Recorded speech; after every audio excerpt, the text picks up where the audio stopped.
जय जय रघुवीर समर्थ. जय जय रघुवीर समर्थ. जय जय रघुवीर समर्थ. उपस्थित सर्व श्रोतृवर्गाला चैतन्य आत्मन या चॅनलचा नमस्कार. आपणा सर्वांचे ग्रंथ वाचनाच्या या उपक्रमात हार्दिक स्वागत. आजचा ग्रंथ वाचनाचा आपला 31वा दिवस. तेव्हा चला तर मग सर्वप्रथम आपण समर्थ श्री रामदास स्वामी यांची गुरुवंदना करूया.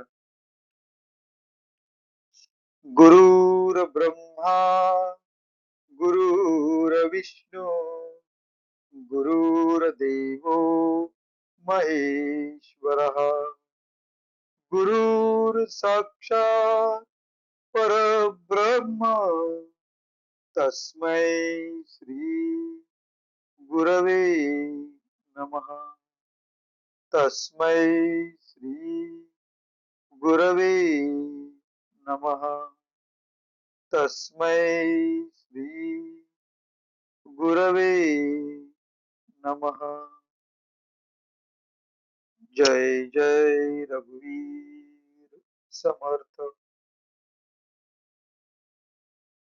आता आपण समर्थ श्री रामदास स्वामी यांनी वर्णिलेली सार्थ श्री दासबोध या ग्रंथाच्या श्रवणाची फलश्रुती वाचूया. सर्व संशय एकदम नाहीसे होऊन क्रियेमध्ये म्हणजे आचारामध्ये ताबडतोब फरक पडतो. सायुज्य मुक्तीचे रहस्य कळून येऊन तिच्या प्राप्तीचा सुलभ मार्ग सापडतो. दुसऱ्या बिकट साधनांचे कारण पडत नाही. अज्ञान, दुःख व भ्रांती यांचा नाश होऊन तत्काळ ज्ञानाचा लाभ होतो, अशी या ग्रंथाची फलश्रुती आहे. योग्यांचे परमभाग्य असे वैराग्य अंगामध्ये बांधते. विवेक व चातुर्य यथायोग्य प्राप्त होते. जे कोणी संशयग्रस्त, अवगुणी व अवलक्षणी असतील ते सुलक्षणी, धूर्त, तत्ववेत्ते, चतुर व समयज्ञ असे होतील. आळशी असतील ते उद्योगी होतील. पाप्यांना पश्चाताप होऊन ते शुद्ध होतील. आणि भक्ती मार्गाचे निंदक असतील तेही भक्ती मार्गाला वंदन करू लागतील. बद्धांचेच मुमुक्षु होतील व मूर्ख अति दक्ष होतील. अभक्तांना भक्ती मार्गाच्या योगाने मोक्ष मिळेल.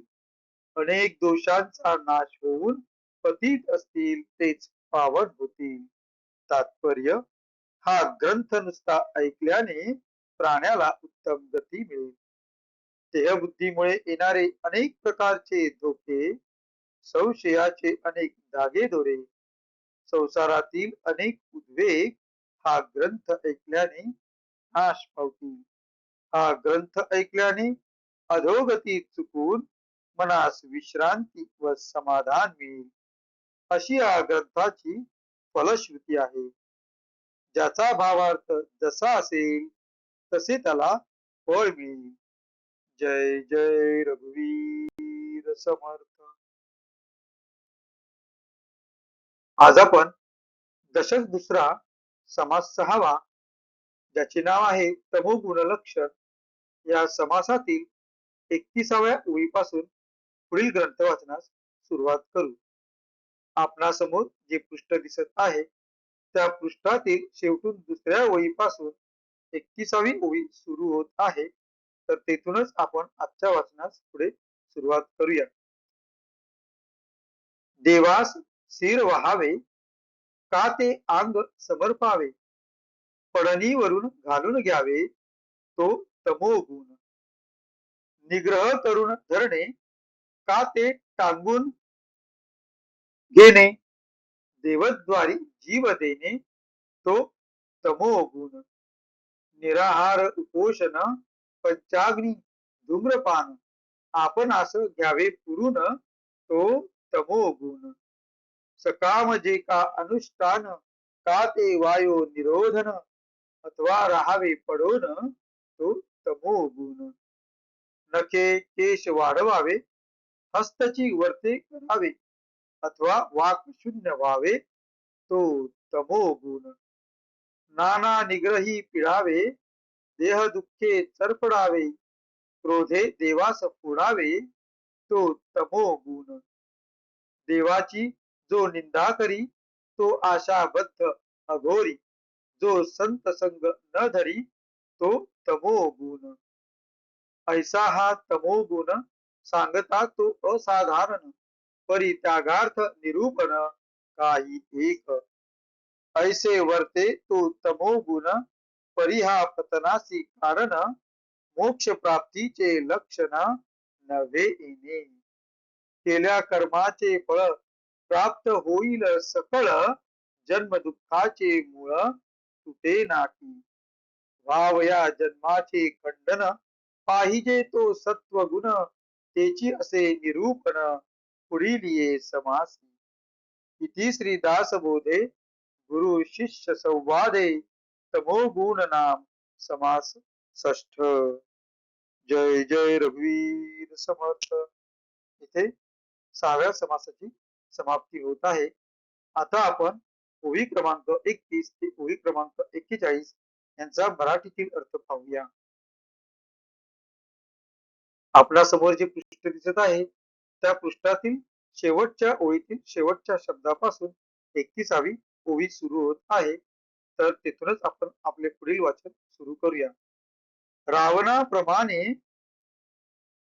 देवाला मस्तक तोडून वाहने, सबंध शरीर अर्पण करणे अथवा कडे लोट करून घेणे तो तमोगुण होय.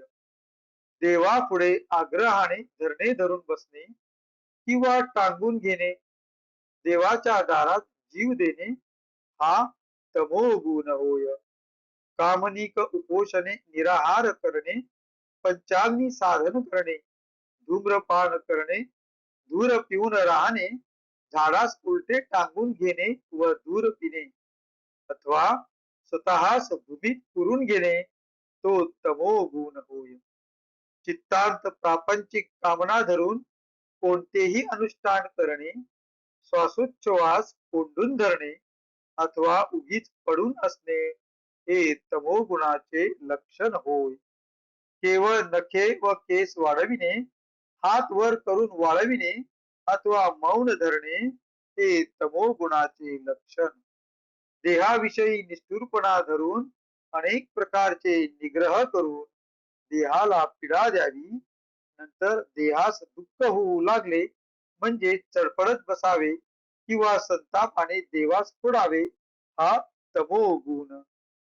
देवाची जो निंदा करतो तो आशाबद्ध म्हणजे आशाभूत व अघोरी होय. तसेच जो संत संग धरीत नाही तो तमोगुण. असा हा तमोगुण सांगावा तितका थोडा आहे, परंतु तो टाकण्यासाठी म्हणून थोडासा सांगितला. अशा प्रकारे तमोगुणाची वागणूक असते, पण याने अधोगती प्राप्त होते. याचे योगाने मोक्ष प्राप्ती होणार नाही. तमोगुणास अनुसरून जी जी कर्मे होतील त्यांची फळे भोगावी लागतील. त्यांचे योगाने दुःखाचे मूळ जो जन्म तो चुकणार नाही. जन्म चुकविण्यासाठी सत्वगुण पाहिजे. जन्म मरणाचे खंडन करणारा तो सत्वगुण. त्याचे वर्णन पुढील समासात केले आहे. इति श्री दशक 2 समास 6. येथे दुसऱ्या दशकातील 6व्या समासाची समाप्ती होत आहे. पुढील समास पुढल्या भागात पाहू. जय जय रघुवीर समर्थ. आता आपण संत शिरोमणी समर्थ श्री रामदास स्वामी यांना वंदना करूया आणि आजच्या या ग्रंथ वाचनाची सांगता करूया.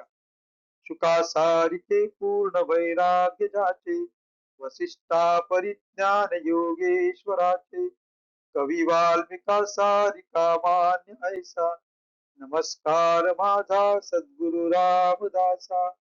जय जय रघुवीर समर्थ. उपस्थित सर्व श्रोत्यांचे आभार. भेटूया पुढल्या भागात. जय जय रघुवीर समर्थ.